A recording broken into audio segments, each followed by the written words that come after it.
So, good morning, classmates, and good morning to you, Miss Karen. So, we are here to discuss or to report about the elements of poetry. So, anyone who can give me the definition or meaning of poetry? Poetry is Big word voices making speaking. the love the story.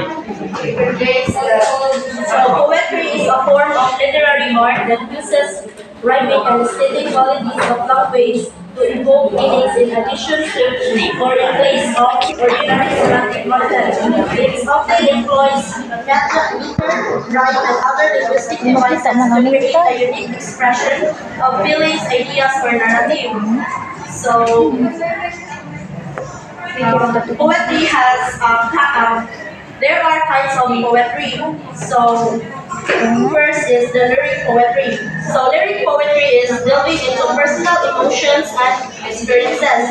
Lyric poetry captures intimate feelings and reflection. So example of lyric poetry is Gatubitang or Red Rose. Red Rose is an illustration, illustrious example.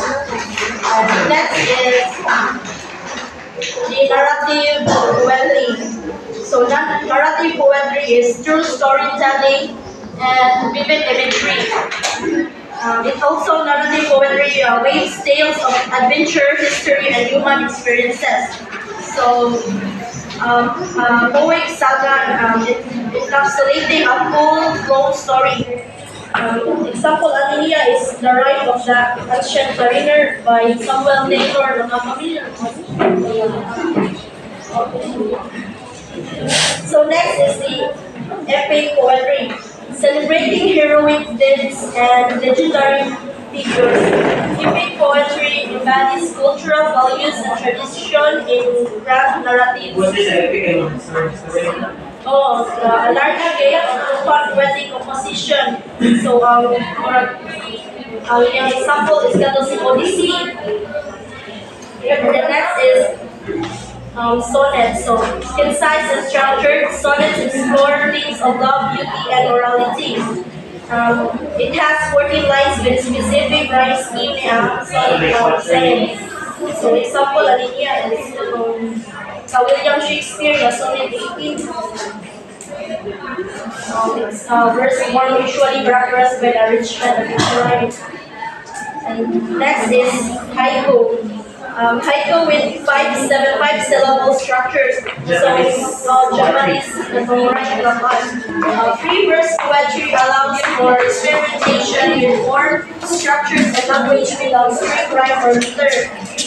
So haiku is a Japanese verse form consisting of a brief three-line form characterized by simplicity, intensity, and directness of expression. An example gani kay an old silent form to remind a classic haiku. And the next is free verse. Within traditional rules, free verse poetry allows for experimentation with form structures and language without strict rhyme or meter. Free verse is a creative form of poetry without a set structures or rhyme. Yung example is leaves of grass, and the last is ballad. So ballad is combining song-like qualities with storytelling. Ballads narrate dramatic events with a repeated, refrain, or emotional impact. So ballad is a narrative form generally sung or recited and typically having a refrain. So ang iyang example is the Ballad of the Dark Land. It is a beautiful example of the ballad. So Let's present another here poetry. Persona. The voice we hear most of the times in poets are not always those of the poets. Poets sometimes adopt the identity of some other person's real or imaginary. In a particular situation, also real or imaginary, whenever a poet attacks someone else's personality or uses this device, he is said to be adapting a persona. So So I examining a poem, we must first of or identify the voice. We need to know whether it is the poet speaking directly or the poet is speaking through another voice. For example, it is poet like Apiko. So he can speaks through the voice of an Apiko, a child born to die immaturely. Poets adapt the identity of some other person to convey the emotion, their personality, and relate to their self. Just like William Shakespeare, he was a master of adapting the identity of some of their novels. Okay, next.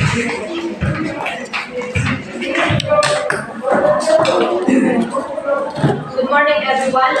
I will be reporting about one of the elements of poetry, which is imagery. I know all of you know what is imagery is, right?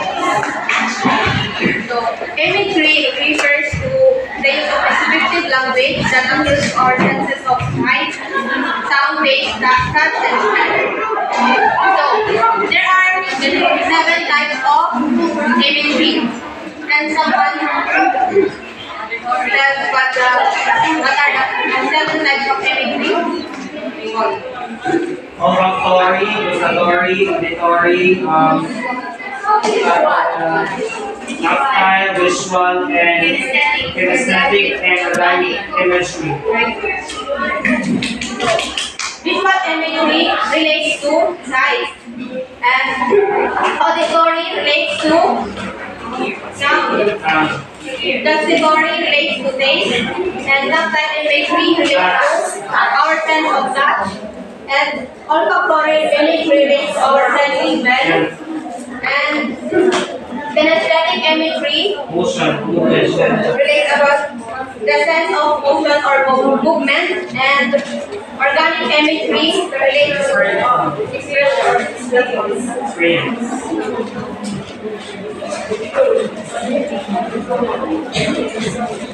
So, sound patterns play a crucial role in word poetry, elevating the experience of reading or hearing a poem.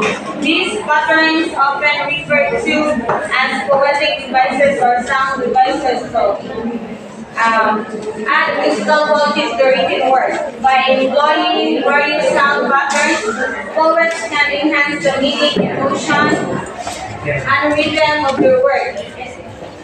So most poetry in English is based on recital patterns, despite the fact that these patterns exist in all utterances. Some kind of irregularity is often imposed on the patterns of poetry.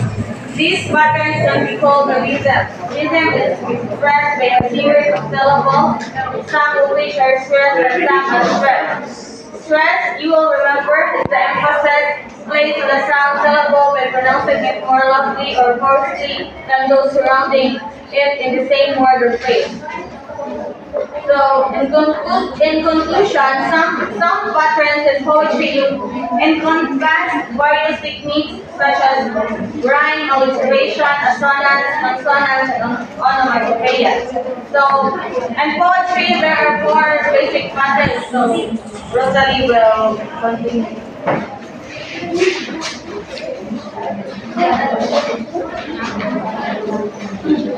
In poetry, there are 4 basic patterns. First, iambic rhythm. Second, vocalism. Vocalism. Third, iambic rhythm is composed of unstressed syllable followed by stressed syllable. And vocalism is stressed syllable followed by unstressed syllable. This text is full consist of 2 unstressed syllables followed by 1 stressed syllable. And the fourth is dialect rhythm. As its full consisting of stressed syllables followed by 2 unstressed syllables. Among therefore, the most common English poetry is dialect rhythm.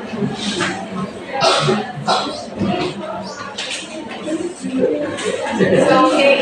So we are now down here proceeding to the sound effects. So we have three different kinds of sound effect that are being used here. First one is the onomatopoeia. Onomatopoeia, this is the most obvious of all sound effects.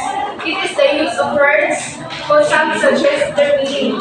The most simple example of onomatopoeia is the yes, the ow ow. Beep, beep. Yes.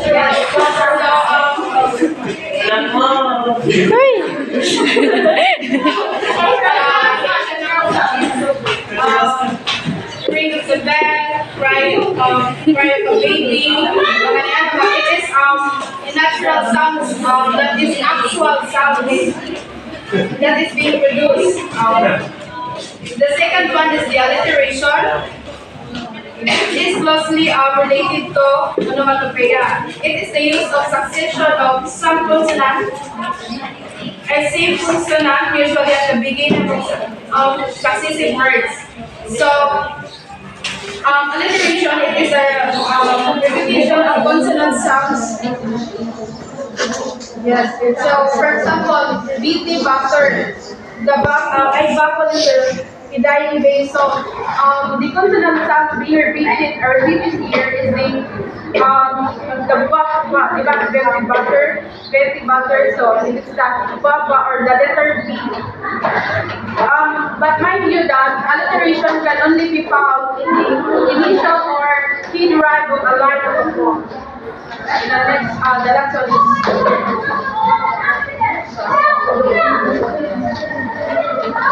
Can you want the definition of rhyme?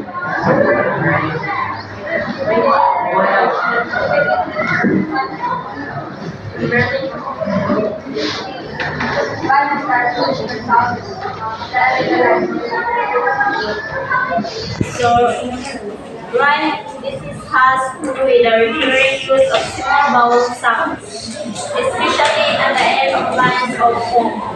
Rhyme, like alliteration, adapts the reader's attention to something of importance in poem. It collects the poem with wings and erase. For example, Juan can express by Shakespearean sonnet of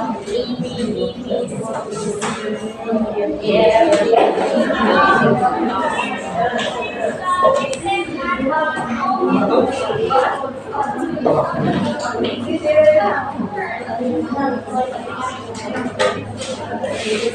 conclusion, it is not only what is said in Portuguese of significance. The manner in which it is said is of special importance. In fact, like we have said, what implies language and language is the major exponent of this style. A part enjoys what is called creative liberty, the freedom to use language in a great way that being tied down to the rule of grammatical correctness. So this highlights the importance of the content, not just the content of the poetry, but also the way it is expressed. Poetry has its own unique style, which is conveyed through language. The style of the poem often reflects its message, and language plays a major role in shaping this style. Poets have the freedom to use language creatively without strict adherence to grammar rules, allowing them to convey their message in distinctive and impactful language.